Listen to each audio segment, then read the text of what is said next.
नमस्कार दोस्तों, अपनी पाठशाला चैनल पर आप सभी का हार्दिक स्वागत है। तो मित्रों, कैसे हो आप सभी।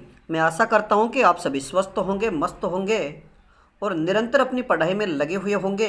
तो मित्रों, मैं फिर से हाजिर हूं एक नए टॉपिक के साथ में, और आज का अपना टॉपिक होगा हिंदी साहित्य का इतिहास।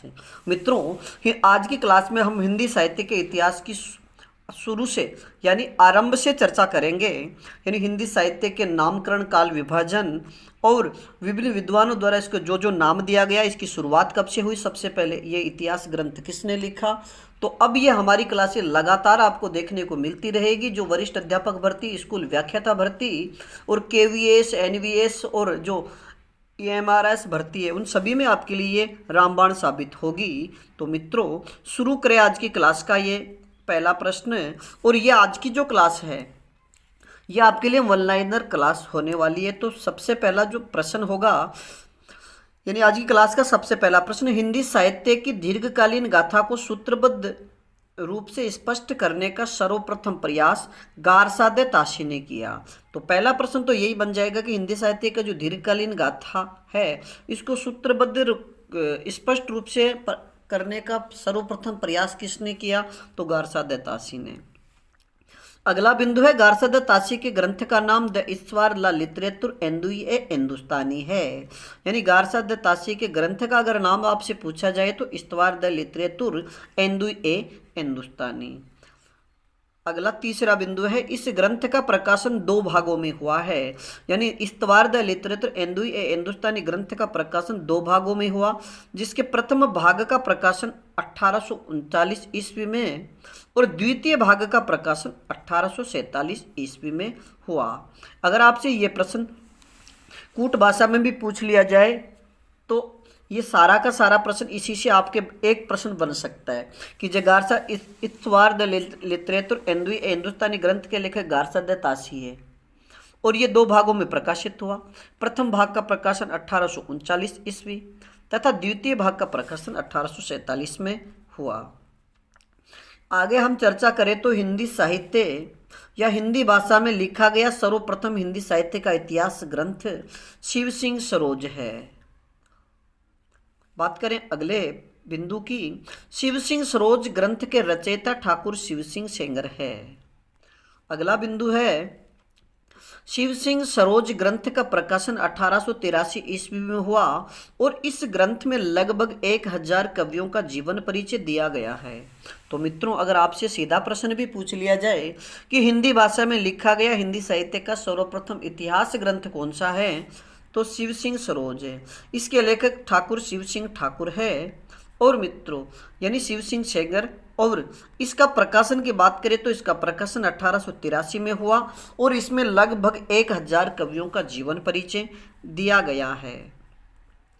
अब इसके आगे हम चर्चा करें तो modern vernacular literature of Hindustan नामक ग्रंथ जॉर्ज ग्रियर्सन द्वारा रचित है।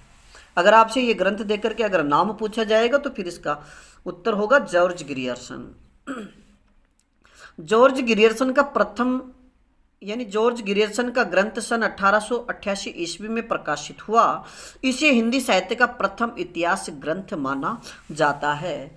यानी जॉर्ज ग्रियर्सन द्वारा लिखा गया जो modern vernacular literature of Hindustan जो ग्रंथ है, यह हिंदी साहित्य का प्रथम इतिहास ग्रंथ क्यों माना जाता है, क्योंकि इसी में सर्वप्रथम काल विभाजन का प्रयास किया गया था। आगे बात करें तो जॉर्ज ग्रियर्सन ने अपने ग्रंथ में सर्वप्रथम कवियों व लेखकों का काल क्रम से वर्गीकृत किया है। ये बात आप ध्यान रखिएगा। आगे हम चर्चा करें तो जॉर्ज ग्रियर्सन के ग्रंथ के प्रथम भाग में कुल 738 कवि और लेखक हैं। और मित्रों, सबसे महत्वपूर्ण बात यह है कि इस ग्रंथ में यानी जो 738 कवि है, इस ग्रंथ में जिनमें से हिंदी के कवियों की संख्या मात्र 72 है। ये बात भी आप याद रखिएगा, क्योंकि कई बार सीधा प्रश्न भी पूछ लिया जाता है कि जॉर्ज ग्रियर्सन के ग्रंथ में जो 738 कवि यानी जॉर्ज ग्रियर्सन के ग्रंथ में हिंदी कवियों की संख्या कितनी है, तो सही उत्तर होगा 72।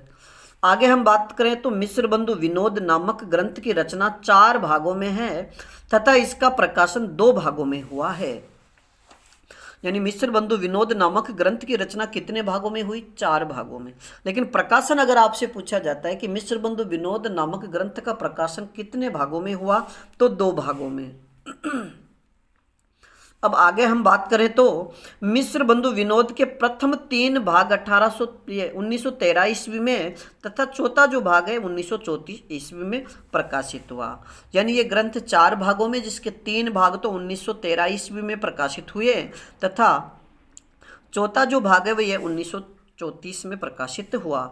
मिश्र बंधु नाम से श्याम बिहारी मिश्र, सुखदेव बिहारी मिश्र और गणेश बिहारी मिश्र प्रसिद्ध है। आपसे ये प्रश्न भी पूछ लिया जाता है और पूछा भी गया है कि मिश्र बंधुओं में कौन शामिल नहीं है, तो तीनों तो ये भाई रह जाएंगे, श्याम बिहारी मिश्र, सुखदेव बिहारी मिश्र, गणेश बिहारी मिश्र, और इनके अलावा जैसे एक नाम दीजिए कृष्ण बिहारी मिश्र, ये भी आपसे देकर पूछा जा सकता है। तो आप इन तीनों के नाम अच्छे से याद रखिएगा।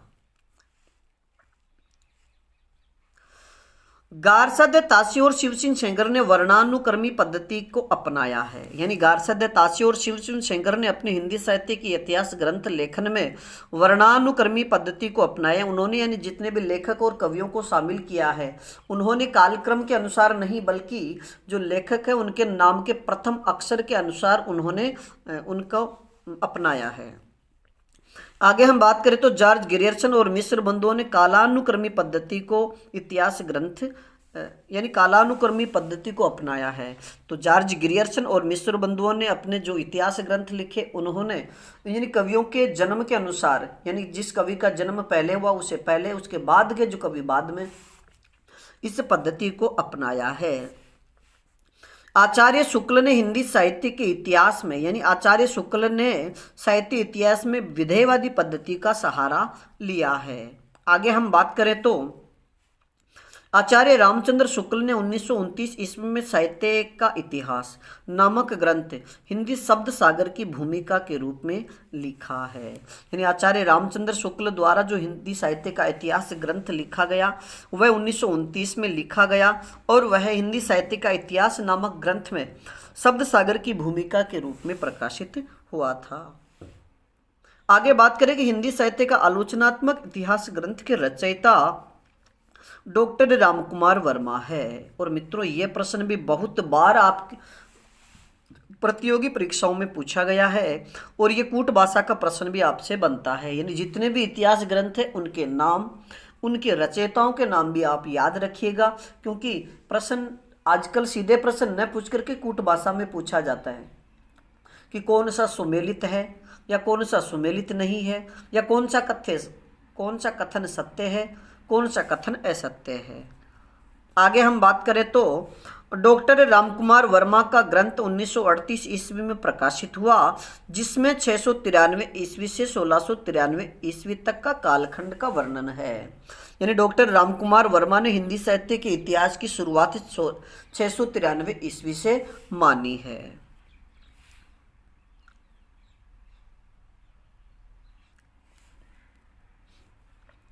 आगे हम बात करें तो डॉक्टर गणपति चंद्र गुप्त ने हिंदी साहित्य का वैज्ञानिक इतिहास नाम से ग्रंथ लिखा है, जिसका प्रकाशन 1965 में हुआ।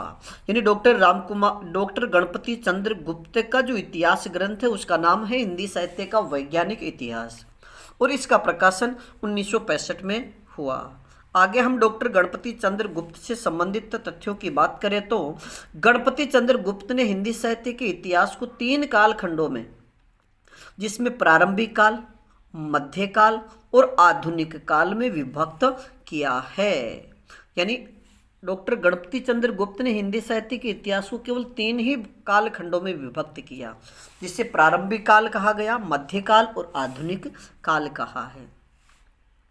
आगे हम चर्चा करें तो जॉर्ज गियर्सन ने अपने इतिहास ग्रंथ में हिंदी साहित्य के इतिहास को 12 भागों में विभाजित किया है। ये बात भी आप याद रखिएगा कि जॉर्ज गियर्सन द्वारा लिखा गया जो ग्रंथ है the modern vernacular literature of Hindustan, ये कितने भागों में है, तो ये 12 भागों में विभाजित है। जिसका जो प्रथम भाग है चारण काल, ये 700 ईस्वी से 1300 ईस्वी तक रहा। इसके बाद 15वीं दूसरा जो काल है वह 15वीं सदी का धार्मिक पुनर्जागरण काल। इसके बाद जायसी और उनकी कविता, ब्रज का कृष्ण काव्य, कृष्ण संप्रदाय। इसके बाद उन्होंने जो अगला काल विभाजन किया मुगल दरबार, फिर तुलसीदास, और इसके बाद अगर हम बात करें तो रीतिकाल जो 1580 से 1692 तक इन्होंने स्वीकार किया है। तुलसीदास के अन्य प्रवृत्ति कवि, उनको उन्होंने 1600 ईस्वी 1700 ईस्वी तक शामिल किया है। और 18वीं शताब्दी जिसे 1701 से 1800 तक माना। और अगला जो काल है कंपनी के शासन में हिंदुस्तान, ये भी इन्होंने स्वीकार किया है। इसके बाद उन्होंने अगला जो काल है महारानी विक्टोरिया के शासन में हिंदुस्तान और विविध अज्ञात कवि, ये उनका 12वां कालखंड है। मित्रों आगे हम बात करें आचार्य रामचंद्र शुक्ल की, तो आचार्य रामचंद्र शुक्ल ने साहित्य के काल विभाजन को 4 भागों में विभाजित किया तथा दोहरे नामकरण की प्रवृत्ति को अपनाया है। यानी आचार्य रामचंद्र शुक्ल ने साहित्य के काल विभाजन को 4 भागों में विभाजित किया है तथा इन्होंने काल विभाजन में दोहरे नामकरण की प्रवृत्ति को अपनाया है। और मित्रों इन्होंने सबसे पहले जो नाम दिया वह था आदिकाल, और आदिकाल को उन्होंने वीरगाथा काल भी कहा है। और वीरगाथा काल या आदिकाल की समय सीमा विक्रम संवत 1050 से 1375 तक मानी है। इसके बाद उन्होंने दूसरा जो काल है उसको कहा पूर्व मध्यकाल, और पूर्व मध्यकाल को भक्ति काल भी कहा जाता है। और भक्ति काल की इन्होंने समय सीमा यानी पूर्व मध्यकाल की इन्होंने समय सीमा विक्रम संवत 1375 से लेकर के 1700 तक मानी है। और तीसरा जो काल है उत्तर मध्यकाल को रीतिकाल भी कहा जाता है। और यानी आचार्य शुक्ल ने उत्तर मध्यकाल और रीतिकाल यानी उत्तर मध्यकाल को रीतिकाल भी कहा। और इसकी समय सीमा की बात करें तो यह विक्रम संवत 1700 से विक्रम संवत 1900 तक माना है। और अगला जो उन्होंने जो चौथा काल है वो आधुनिक काल है, और आधुनिक काल को आचार्य शुक्ल ने गद्य काल कहा है। और मित्रों गद्य काल की समय सीमा की बात करें तो विक्रम संवत 1900 से अब तक इन्होंने स्वीकार किया है। आगे हम बात करें तो रीति काव्य की भूमिका ग्रंथ के रचयिता डॉक्टर नगेंद्र है। मित्रों इस प्रश्न को भी आप अच्छे से याद रखिएगा कि रीति काव्य की भूमिका ग्रंथ के रचयिता कौन है, तो डॉक्टर नगेंद्र। आगे हम बात करें हिंदी साहित्य के इतिहास की भूमिका जो 1940 में प्रकाशित हुआ, हिंदी साहित्य का आदिकाल जो 1952 में प्रकाशित हुआ, और हिंदी साहित्य उद्भव और विकास जो 1953 ग्रंथों के 1953 में प्रकाशित हुआ। ग्रंथों के रचयिता डॉक्टर हजारी प्रसाद द्विवेदी है। यानी हिंदी साहित्य की भूमिका, हिंदी साहित्य का आदिकाल और हिंदी साहित्य का उद्भव और विकास, ये तीनों जो ग्रंथ हैं इनके रचयिता हजारी प्रसाद द्विवेदी है। अगले प्रश्न की बात करें तो कालिदास त्रिवेदी कृत कालिदास हजारा में 212 कवियों की 1000 कविताओं का संग्रह है। यानी कालिदास हजारा की बात करें तो इसके रचयिता कालिदास त्रिवेदी है, और इसमें कुल 212 कवियों की 1000 कविताओं का वर्णन इसमें किया गया है। आगे हम बात करें तो 252 वैष्णवन की वार्ता और 84 वैष्णवन की वार्ता के रचयिता गोसाई गोकुलनाथ है। यानी 252 वैष्णवन की वार्ता के रचयिता गोसाई गोकुलनाथ है, तो 84 वैष्णवन की वार्ता के रचयिता भी गोसाई गोकुलनाथ ही है। इसके बाद हम बात करें तो जॉर्ज गिरियर्सन, मित्रों ये गिरियर्सन हो गया तो इसे आप गिरियर्सन समझिएगा कि जॉर्ज गिरियर्सन ने हिंदी साहित्य के इतिहास लेखन में सर्वाधिक सहायता शिव सिंह सरोज ग्रंथ से ली है। ये प्रश्न भी परीक्षाओं विभिन्न विद्वानों के अनुसार आदिकाल का नामकरण, यानी सबसे पहले हम आदिकाल का विद्वानों द्वारा जो नामकरण किया गया उसकी चर्चा करने वाले हैं। तो मित्रों सबसे पहला प्रश्न बनेगा हिंदी साहित्य के आदिकाल को चारण काल किसने कहा, तो इसका सही उत्तर होगा जॉर्ज गिरियर्सन। यानी जॉर्ज गिरियर्सन ने इसे आदिकाल का। और दूसरे प्रश्न की बात करें तो संधिकाल चारण काल, यानी आदिकाल को संधिकाल चारण काल किसने कहा, तो इसका सही उत्तर होगा डॉक्टर रामकुमार वर्मा ने। अगला प्रश्न कि आदिकाल को वीर काल नाम किसने दिया, तो इसका सही उत्तर होगा विश्वनाथ प्रसाद मिश्र ने। अगला प्रश्न, आदिकाल को आरंभिक काल किसने कहा? तो इसका सही उत्तर होगा मिस्र बंधुओं ने। आगे हम बात करें तो आदिकाल को वीर गाथा काल किसने कहा? तो इसका सही उत्तर होगा आचार्य रामचंद्र शुक्ल ने। अगला प्रश्न, कि आदिकाल को बीज वपन काल किसने कहा है?